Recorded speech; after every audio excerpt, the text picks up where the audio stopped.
Hello, this is Jacek. How did I get the best sound I've ever had in my small listening room? Honestly, I didn't expect the answer myself. I want my wideband driver to play at its full potential. But I also want a bass foundation that adds scale and breadth to the music. The question is, how do you force two different loudspeaker drivers to sing in a perfect harmony? The answer is usually the crossover, but I call it the cursed crossover. Not because it's bad, but because it's a necessary evil. A crossover is a gatekeeper. It decides which driver plays which part of the band, how loud it plays, and where the borders are drawn. But here's the catch. The stricter those borders are, the more complex the network becomes. More components mean more energy loss. You end up with a mountain of obstacles standing between your amplifier and your music. In a perfect world, a bass driver would play cleanly from, say, 40 to 200 Hz, and the widebander would take everything from 201 to the very top, both at the same loudness. But loudspeakers don't work like that. That's why crossover exists. One solution is a single driver loaded by an enclosure big enough to provide the low end. It's a simplistic, beautiful solution with minimum elements. Take our Vigo or Forlan, for example. I love them, but still, for the ultimate scale and impact, even they require help. So we created blocks, a modular system where dedicated bass drivers support the widebander in the lower octaves. But to make them marry each other in a conventional setup, you are forced back into the world of passive components. However, there is a better way, often used in professional audio, splitting the signal before amplification at the line level. At home, this is usually done by digital crossover. Powerful? Yes. Flexible? Sure. But it converts your precious analog signal to digital and back again. If you love vinyl, high-end cartridges, and tone arms, you know exactly why that matters. But the same applies to your carefully chosen CD player or DAC. You didn't invest in those high-quality stages just to have their soul reprocessed back and forth by another digital chip. Why convert a beautifully rendered analog signal back into zeros and ones only to have it reconstructed again? It's redundant. And in high-end audio, redundancy is the enemy of transparency. So I asked myself, is it possible to borrow this professional idea, but to keep it purely analog, purely passive, and as simple as possible? That's how the biamp interface was born.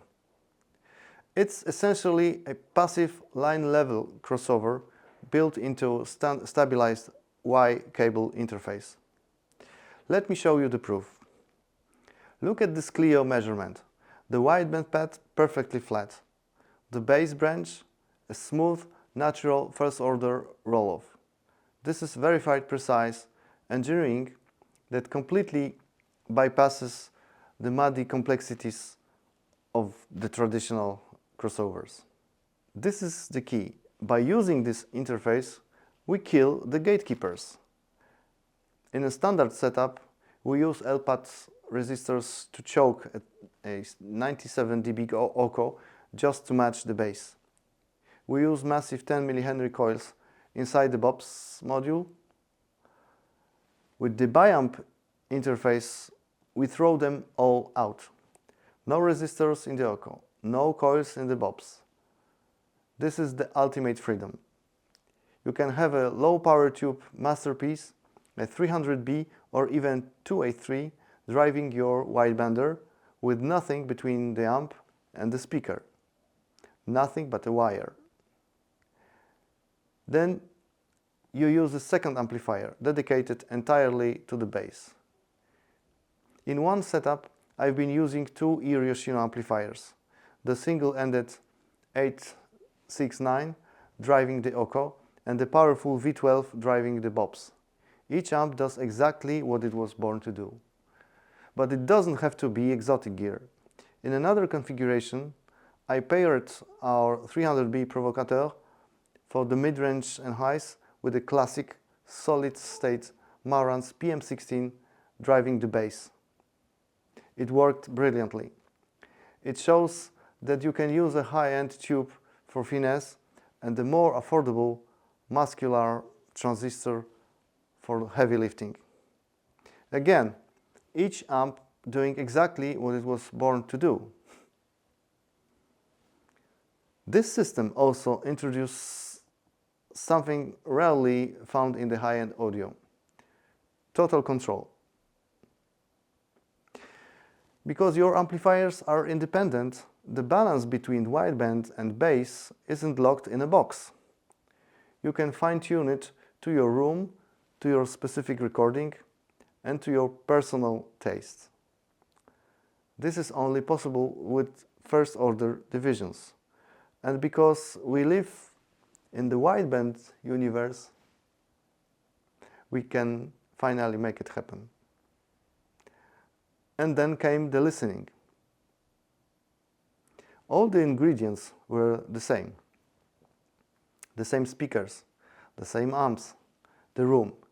Yet something fundamental changed. Piano recordings gained a new level of articulation. It wasn't just notes, it was the air between them. Jazz ensembles sounded effortless. Paul Morello's solo on take 5, the attack, the decay, the vibration of the instrument, it was incredibly fresh.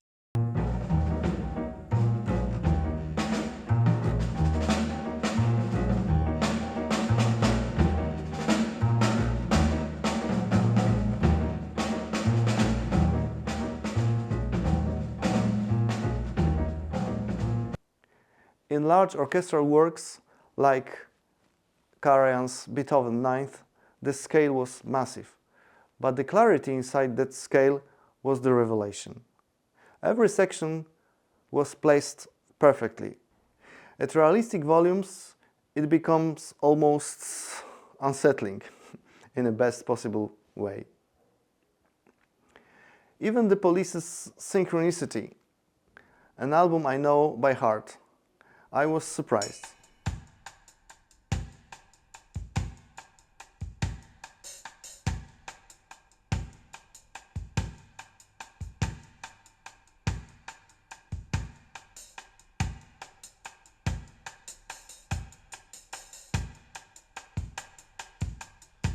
Once that you've decided on a killing, first you make a stone of your heart.